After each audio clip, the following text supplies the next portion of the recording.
ইসলামের গঠন এবং দেশের সার্বিক পরিস্থিতি নিয়ে জমিয়তে উলামা ইসলাম বাংলাদেশের পক্ষ থেকে সংবাদ সম্মেলন তারিখ 11 আগস্ট রবিবার বিকাল 4 ঘটিকা, স্থান পল্টনস্থ দলীয় কার্যালয়। প্রিয় সাংবাদিক বন্ধুগণ, দেশে একটি অন্তর্বর্তীকালীন সরকার গঠিত হওয়ার প্রেক্ষিতে আমরা আজ সার্বিক পরিস্থিতি নিয়ে এই সংবাদ সম্মেলনের আয়োজন করেছি।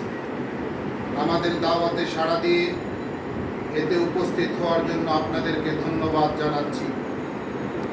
আপনারা নিশ্চয়ই জানেন যে বৈষম্য বিরোধী ছাত্র আন্দোলন প্রাথমিক পর্যায়ে সরকারি চাকরিতে কোটা বৈষম্য দূর করার দাবিতেই সীমাবদ্ধ ছিল এবং শান্তিপূর্ণ ছিল। এরপরেও সদ্য পতিত সরকার বল প্রয়োগ করে এবং নির্বিচারে গুলি চালিয়ে তা দমন করতে গিয়ে একের পর এক ভুল সিদ্ধান্ত গ্রহণ করতে থাকে, যার কারণে ছাত্র জনতার শান্তিপূর্ণ এই আন্দোলন এক পর্যায়ে 9 দফার এবং সর্বশেষ সরকার পতনের 1 দফার আন্দোলনে পরিণত হয়। বাস্তবতার নিরিখে এই কথা অস্বীকার করার কোনো উপায় নেই যে নির্বিচারে গণহত্যা চালানোর কারণে ছাত্র সমাজের এই আন্দোলনের সাথে সর্বস্তরের সাধারণ জনগণ একাত্ম হয়, যার ফলশ্রুতিতে এক পর্যায়ে দীর্ঘদিন ধরে চেপে থাকা জালিম সরকারের পতন হয় এবং দেশবাসীর বহুল প্রত্যাশিত অন্তর্বর্তীকালীন সরকার গঠিত হয়।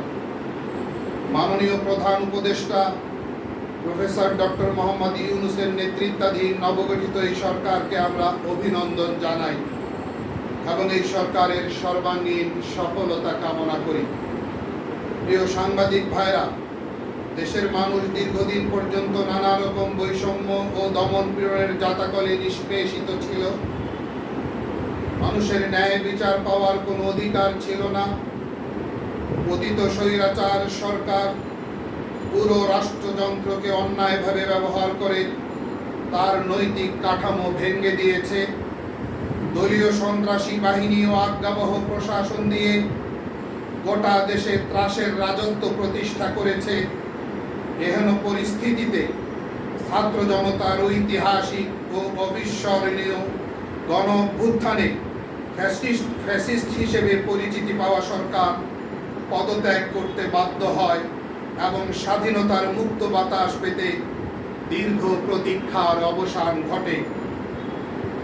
বাংলাদেশকে কাঙ্ক্ষিত এই গন্তব্যে নিয়ে যাওয়ার জন্য যে সকল শিক্ষার্থী ও সাধারণ মানুষ আত্মোৎসর্গ করেছেন, আমরা তাদের প্রত্যেকের রুহের মাগফিরাত কামনা করছি।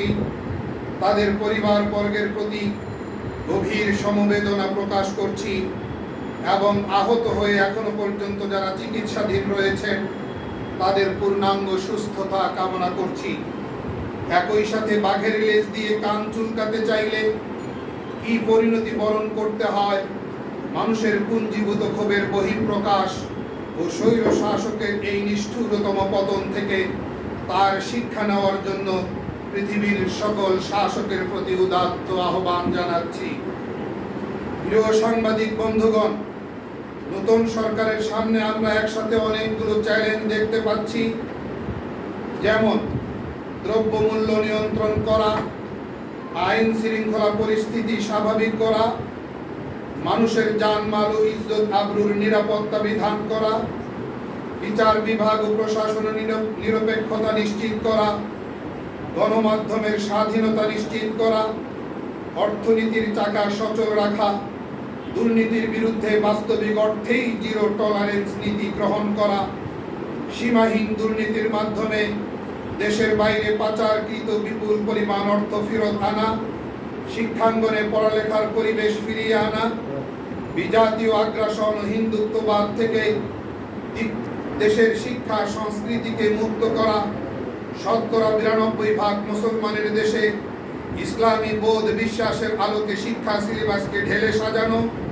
সীমান্তকে সুরক্ষিত রাখা, দেশের স্বাধীনতা, সার্বভৌমত্ব ও অখণ্ডতাকে যে কোনো প্রকার হুমকি থেকে মুক্ত করা, হারিয়ে যাওয়া কিংবা কেড়ে নেওয়া ভোটাধিকার ফিরিয়ে দেওয়া, এবং সে লক্ষ্যে নির্বাচন কমিশন পুনর্গঠন করা ইত্যাদি ইত্যাদি। নতুন সরকারকে মহান আল্লাহর উপর ভরসা রেখে এসব চ্যালেঞ্জের প্রতিটাই গ্রহণ করতে হবে এবং সুন্দর বাংলাদেশ বিনির্মাণের স্বপ্ন চূড়ায় আরোহণ করতে হবে। স্বপ্ন চূড়ায় আরোহণ করার দৃঢ় প্রত্যয় নিয়ে পথ চলতে হবে। আমরা আশা করি সদিচ্ছা ও দেশপ্রেমে উদ্বুদ্ধ হয়ে অন্তর্বর্তী সরকার জন আকাঙ্ক্ষা পূরণে নিরলসভাবে কাজ করবে। এক্ষেত্রে দেশবাসীর সাথে আমরাও সাধ্যমতো সর্বাত্মক সহযোগিতা করব ইনশাআল্লাহ।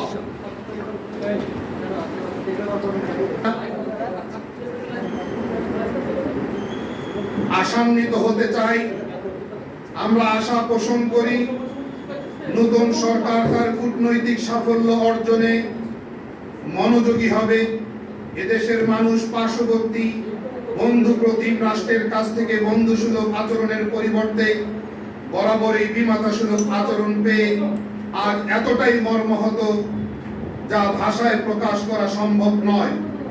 স্বাভাবিক কারণে নতুন সরকারের কাছ থেকে জনগণ এমন কোনো পররাষ্ট্র নীতি আশা করে না যার ফলে আবারও কোনো রাষ্ট্র আগ্রাসী দৃষ্টি দেওয়ার ধৃষ্টতা দেখানোর সুযোগ পায়। এ বিষয়ে আমরা এই সরকারের কাছে সর্বোচ্চ সতর্কতা ও দূরদর্শিতা প্রত্যাশা করি। জাতির বিবেক সাংবাদিক বন্ধুগণ, এখন আমরা নিম্নে নতুন সরকারের কাছে সুনির্দিষ্ট কিছু দাবি পেশ করছি।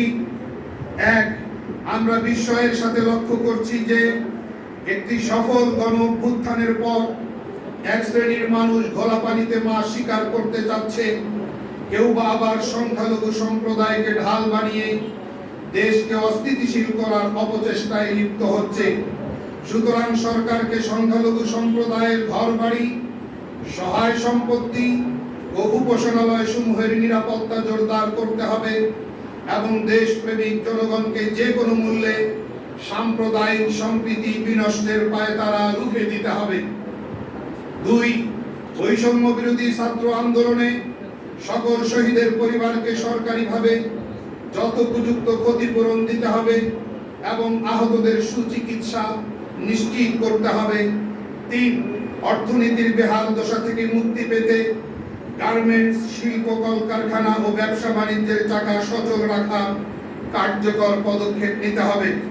চার, পিলখানায় বিডিআর হত্যাকাণ্ড, 2013 সালে হেফাজতে ইসলামের কর্মসূচি চলাকালীন শাপলা চত্বরের বর্বরচিত গণহত্যা এবং সর্বশেষ বৈষম্য বিরোধী ছাত্র আন্দোলনে নির্বিচারে গণহত্যার যথোপযুক্ত বিচার নিশ্চিত করতে হবে যেন ভবিষ্যতে আর কাউকে এরকম নির্মমতা ও বর্বরতার শিকার হতে না হয়।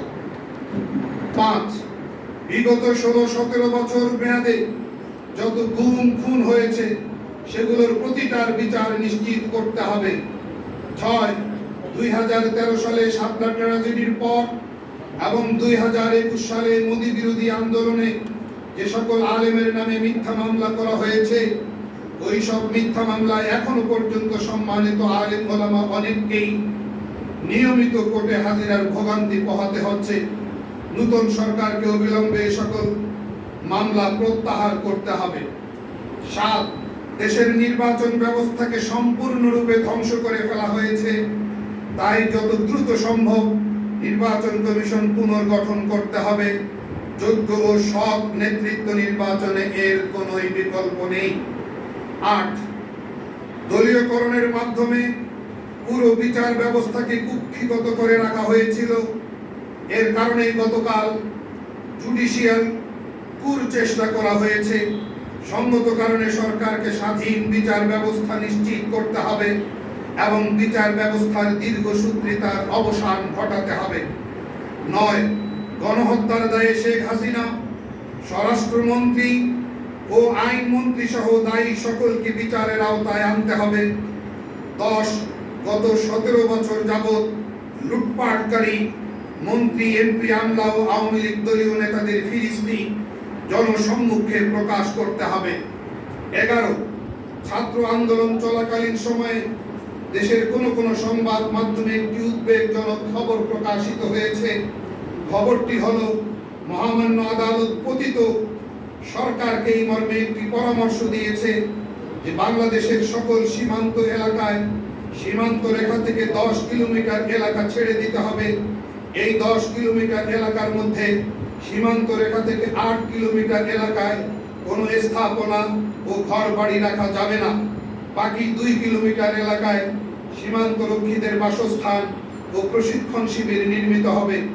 আদালতের এমন প্রস্তাবনায় দেশবাসীর উদ্বেগ ও উৎকণ্ঠায় নতুন মাত্রা যুক্ত হয়েছে। আমরা নতুন সরকারকে প্রস্তাবিত এই অশুভ বিষয়টির প্রতি সতর্ক দৃষ্টি নিবদ্ধ করার জোর দাবি জানাচ্ছি। পরিশেষে আবারও আপনাদেরকে মোবারকবাদ জানিয়ে শেষ করছি।